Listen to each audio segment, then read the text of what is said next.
E aí, bora ganhar dinheiro? Olá! Hoje a gente vai mergulhar num tema que, olha, interessa muita gente. Como é que se monta uma carteira de investimentos que funcione mesmo, sabe? Pensando no longo prazo. Pois é, a ideia é descomplicar isso, né? Focar em como ter rentabilidade, entender o que se está fazendo e, claro, alinhar tudo com os objetivos de cada pessoa. Exato. E para nossa conversa de hoje, a gente está se baseando num material bem prático, um vídeo lá do canal Investidor Sardinha no YouTube. Isso, um vídeo que detalha bem uma forma de combinar ações, os fundos imobiliários, que o pessoal chama de FIIs, e também a renda fixa. Então, a nossa missão aqui é destrinchar essa abordagem. Pegar os conceitos-chave, os passos mais importantes para construir um portfólio que seja diversificado, que ajude a controlar o risco. E que tenha uma estratégia clara para o futuro, né? Seja para fazer o patrimônio crescer ou, quem sabe, um dia viver de renda. Isso. Preparado para a gente começar a desvendar isso tudo? Com certeza. E o ponto de partida, assim, fundamental, que a fonte bate muito na tecla, é a diversificação. E entender o risco, claro. Aquela história de não colocar todos os ovos na mesma cesta, né? Exatamente essa. Não apostar tudo numa coisa só. Tá, diversificar. Dividir entre tipos diferentes de investimento. Ações, FIIs, renda fixa. Mas por que isso é tão importante na prática? Qual o efeito real disso? O efeito real está em lidar com a volatilidade, né? As subidas e descidas do mercado. Esses diferentes tipos de investimento que a gente chama de classes de ativos. Ah, sim, as classes de ativos. Isso. Cada uma reage de um jeito. Ações podem variar bem mais, para cima ou para baixo. Já a renda fixa tende a ser mais estável. Quando você mistura, você acaba suavizando esses trancos na carteira toda. Isso tem a ver com o perfil de risco de cada um, imagino. O quanto a pessoa aguenta ver o dinheiro variar. Perfeito. É exatamente isso. O quanto de oscilação você tolera. A fonte até usa um exemplo bom com números. Acho que era R$1 milhão. Isso, mencionava 1 milhão. Como era? Imagina esse 1 milhão todinho em ações. Aí o mercado cai 10%. Pumba! Menos 100 mil no patrimônio. Nossa, 100 mil reais dói. Dói, né? Agora, pense diferente. Só 20% desse 1 milhão está em ações. Ou seja, 200 mil.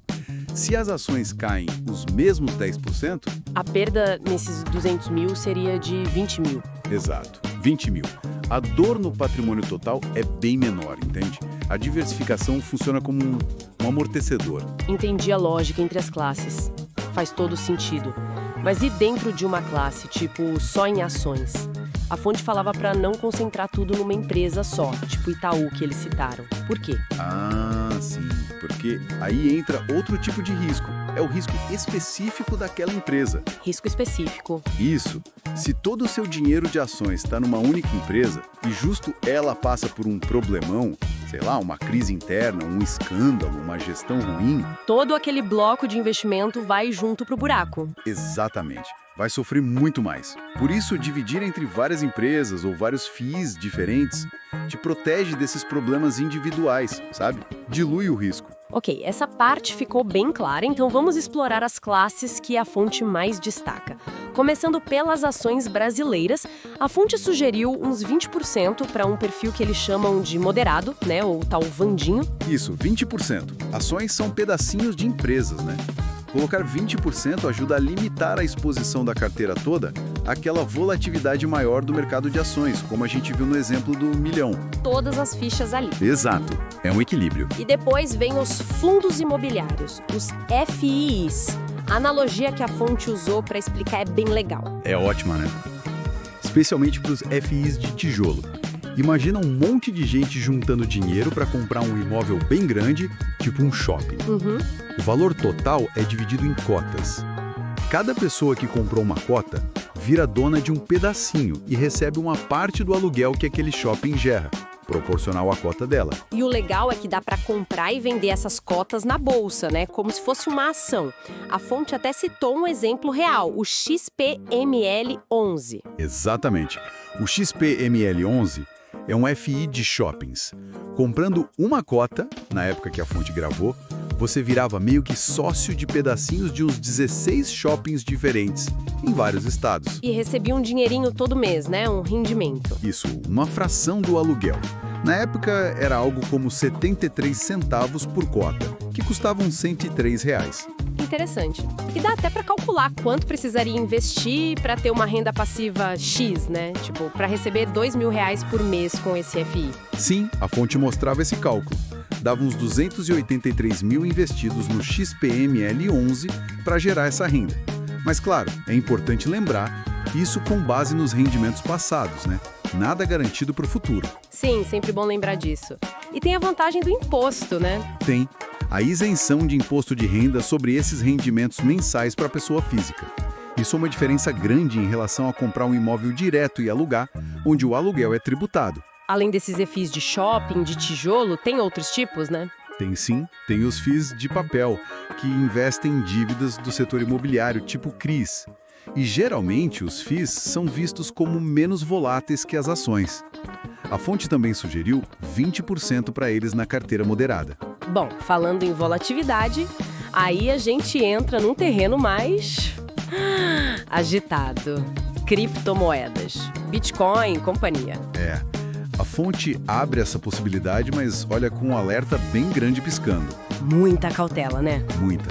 A volatilidade é altíssima, extrema mesmo. O exemplo da fonte era o Bitcoin caindo 45% em coisa de 2 meses. Quase metade. Uau. Pois é, tem que ter estômago e entender o risco. Por isso a sugestão é uma fatia bem pequena, tipo 5% do exemplo. E só para quem realmente se interessa e está ciente que pode perder uma parte grande daquilo bem rápido. Entendido. É um ativo para quem busca emoção, talvez, mas com consciência. Saindo desse extremo, vamos para a renda fixa. A percepção geral é de mais calma, mais previsibilidade, certo? Em geral, sim. É a parte mais conservadora da carteira. Embora seja bom notar um detalhe. Mesmo na renda fixa, pode ter variação no preço dos títulos antes do vencimento. Ah, é? Como assim? Por causa da marcação a mercado, principalmente em títulos mais longos do Tesouro Direto, por exemplo. O preço do título é atualizado todo dia, refletindo as taxas de juros do momento. E se eu precisar vender antes? Aí pode ter um ganho ou uma perda, dependendo de como as taxas de juros se moveram desde que você comprou. Não é garantido que você vai receber exatamente o que esperava se sair antes do prazo. Importante saber disso. Mas, no geral, qual o grande papel da renda fixa na carteira? Ela é a base, a âncora de estabilidade. O porto seguro, né? Especialmente para quem está começando ou não gosta muito de ver o dinheiro balançar. Dá mais previsibilidade e um conforto psicológico. Faz sentido. Não é por acaso que no exemplo da carteira moderada da fonte, a renda fixa leva a maior parte. 55%. Os mais comuns que eles citam são CDBs, que é emprestar dinheiro para banco, e títulos do Tesouro Direto, que é emprestar para o governo. E tem aquela segurança extra nos CDBs, o FGC, né? Isso, Fundo Garantidor de Créditos. É uma rede de segurança. Se um banco quebrar, o FGC garante a devolução de até R$250 mil por CPF, por instituição. A fonte até fez uma analogia interessante para mostrar como o FGC é robusto para o sistema, né? Comparando o tamanho dos bancos. Sim, comparando o tempo para contar até 1 milhão, 1 bilhão e 1 trilhão. Era para mostrar que o FGC, para o tamanho dos bancos menores, dá conta do recado tranquilamente se um deles tiver problema. Isso evita pânico e mantém a estabilidade do sistema todo. Legal. E na hora de escolher, sei lá, entre um CDB de um banco menor e um título do Tesouro, o que pesa?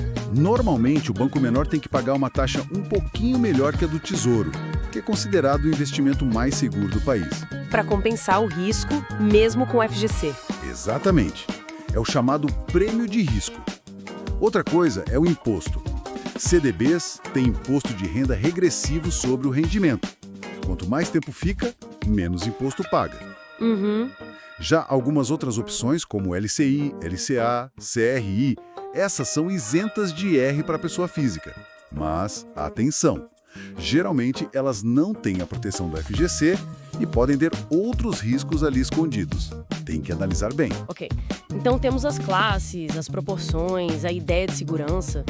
Mas como gerenciar isso tudo sem ficar maluco ou tomar decisão errada na hora do aperto? É aí que entra o tal método burro da fonte. Que nome, hein? O nome é para chamar atenção, né? Mas a lógica por trás é, na verdade, bem inteligente por ser simples. É um sistema de rebalanceamento meio que automático. Para que isso? Para evitar que a emoção tome conta. O medo quando tudo cai, a euforia quando tudo sobe. Essas emoções fazem a gente comprar e vender na hora errada. O método tenta tirar isso da equação. E como funciona? A fonte deu um exemplo de dividir 55% renda fixa, 45% renda variável. Isso. A ideia é simples. Sempre que você for colocar mais dinheiro, fazer um aporte, ou em intervalos fixos de tempo, você olha como está a carteira. E ajusta. Exato. Ajusta para voltar para esses 55-45 originais. Se a renda variável caiu, e agora é só, 38% da carteira, o método meio que te obriga a colocar o dinheiro novo mais nela. Para comprar mais do que caiu, aproveitando o preço baixo. Isso. E o contrário também vale. Se a renda variável subiu pra caramba, e passou dos 45%, o dinheiro novo vai mais para a renda fixa para reequilibrar. Então, na prática, ele te força a fazer o comprar na baixa e, de certa forma, vender na alta ou, pelo menos, não comprar mais do que já subiu muito, de forma automática. Perfeito. É isso. Ele automatiza a disciplina. E aí está o ponto principal, o que a fonte mais valoriza nesse método. Ele protege o investidor, dele mesmo. Tira a decisão do calor do momento. Exatamente. Tira o eu acho que vai subir, eu acho que vai cair, tira a tentação de seguir a multidão ou de entrar em pânico. Para quem investe todo mês, colocando um pouquinho, é uma forma de manter a estratégia de longo prazo firme, não importa o que o mercado esteja fazendo. É interessante pensar como uma coisa tão mecânica quase pode ser tão poderosa contra a nossa própria psicologia na hora de investir, né? Bem legal. Mas, e para escolher os ativos dentro dessas classes? Para as ações, por exemplo, a fonte foi buscar inspiração no Benjamin Graham. Sim, o famoso mentor do Warren Buffett. A filosofia básica dele é procurar empresas boas, sólidas, mas que estejam sendo vendidas na bolsa por um preço que pareça barato ou justo, não caro demais. E como a fonte aplicou isso? Adaptar alguns critérios clássicos do Graham, basicamente. Procurar empresas com lucros consistentes, tipo há mais de 10 anos, que atuem em setores mais perenes, essenciais, sabe? Energia, banco, saneamento, telecomunicações. Coisas que a gente sempre vai precisar. Isso. E aí entram os tais múltiplos de avaliação. Múltiplos. O que é isso? São indicadores, eles relacionam o preço da ação com alguma coisa fundamental da empresa. Os que a fonte mais usou foram o PL, preço sobre lucro, que dá uma ideia de quantos anos de lucro pagam o preço da ação. Mais ou menos isso. E o PVP, preço sobre valor patrimonial, que compara o preço com o valor contábil do patrimônio da empresa. A ideia é não pagar caro demais por esses fundamentos, buscar PL e PVP que não estejam nas alturas. Entendi. E que mais? Olhando também o Dividend Yield, que é o retorno com dividendos, como um filtro mínimo. E o Tag Along, que é uma proteção para o acionista pequeno se a empresa for vendida. A fonte até mostrou na prática, né? Aplicando esses filtros em empresas como Bradesco, Banco do Brasil, TIM, e falou de calcular um valor intrínseco com uma fórmula do Graham. Sim, para ter uma ideia se o preço atual na bolsa está abaixo desse valor calculado. Mas olha, um ponto importante que eles ressaltam. Número não é tudo. Os filtros qualitativos. Exatamente. A análise dos números, a quantitativa, é um passo, mas tem a parte qualitativa. O exemplo que deram foi da JBS. Mesmo que passasse nos números, o investidor poderia riscar da lista por causa dos escândalos do passado, entende? Confiança na gestão, na governança, isso conta também. Conta muito. E para diversificar mais ainda dentro das ações, principalmente pensando em crescimento no longo prazo. Aí a fonte sugere incluir um ETF na parte de ações da carteira. ETF, Exchange Traded Fund. É um fundo que replica um índice, né? Isso. Um fundo negociado em bolsa como se fosse uma ação. O exemplo que eles deram foi o SMOL11. Ele acompanha um índice de small caps. Empresas menores. Isso, empresas menores que têm um potencial de crescimento, em tese, maior que as gigantes da bolsa, tipo as do Ibovespa, que tem ETFs como o BOVA11. Só que elas também podem ser mais arriscadas ou sofrer mais em crises. E usar o ETF facilita, né? Porque analisar cada small cap individualmente deve dar um trabalho. Dá um trabalho danado. O ETF já te dá uma cesta diversificada delas de uma vez só. Simplifica muito. Entendi. E a fonte até criou um sistema de notas, né, para definir quanto colocar em cada ação escolhida dentro daqueles 20%. Sim, deram pesos diferentes, baseado no quão bem cada ação se encaixava nos critérios deles. Para concentrar um pouco mais nas que pareciam melhores na análise. Uma forma de refinar a alocação. Legal. Mudando agora para os fundos imobiliários, para os FIIs. O que a fonte recomenda olhar na hora de escolher, além do PVP que a gente já falou? Sim, olhar o PVP é importante.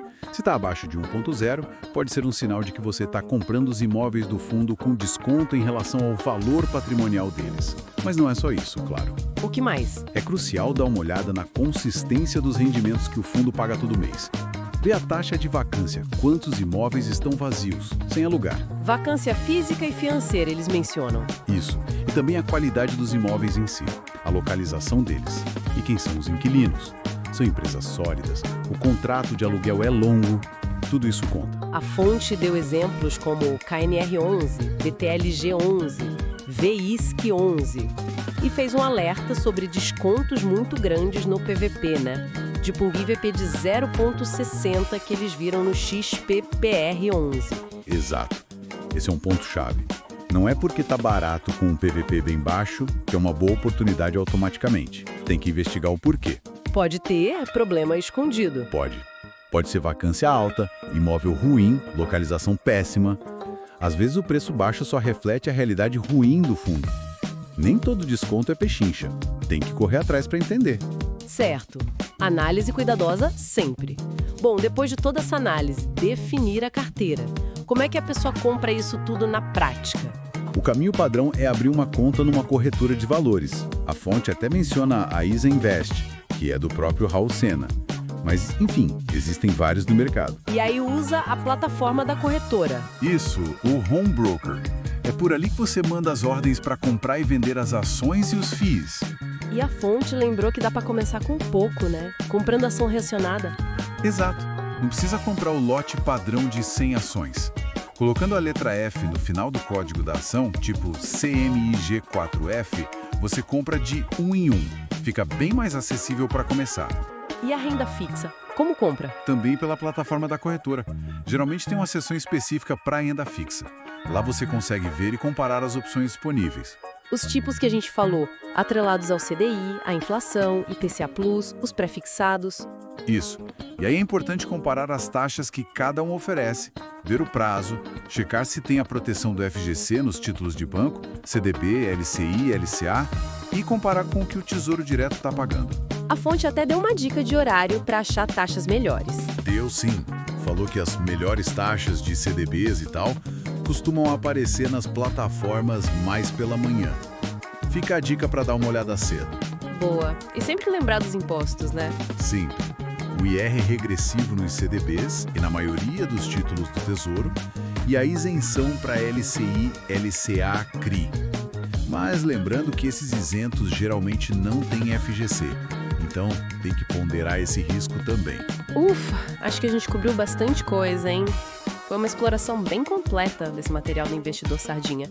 Se a gente fosse resumir os pilares para montar essa carteira. Olha, eu diria que os pilares são: primeiro, diversificar de forma inteligente, entre as classes de ativos e dentro delas também.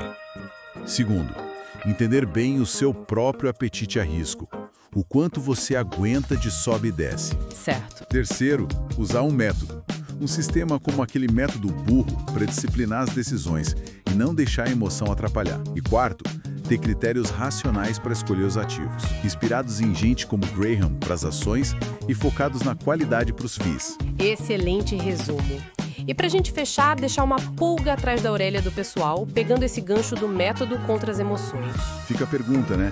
O quão transformador pode ser para os seus resultados lá na frente no longo prazo você simplesmente adotar um sistema, mesmo que simples, que te proteja de você mesmo, das suas reações de medo ou de euforia, principalmente naqueles momentos que o mercado parece mais maluco. Uma ótima reflexão.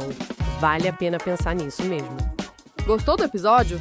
Aproveita para curtir e se inscrever no canal. E compartilha com aquela pessoa que também está precisando ganhar dinheiro.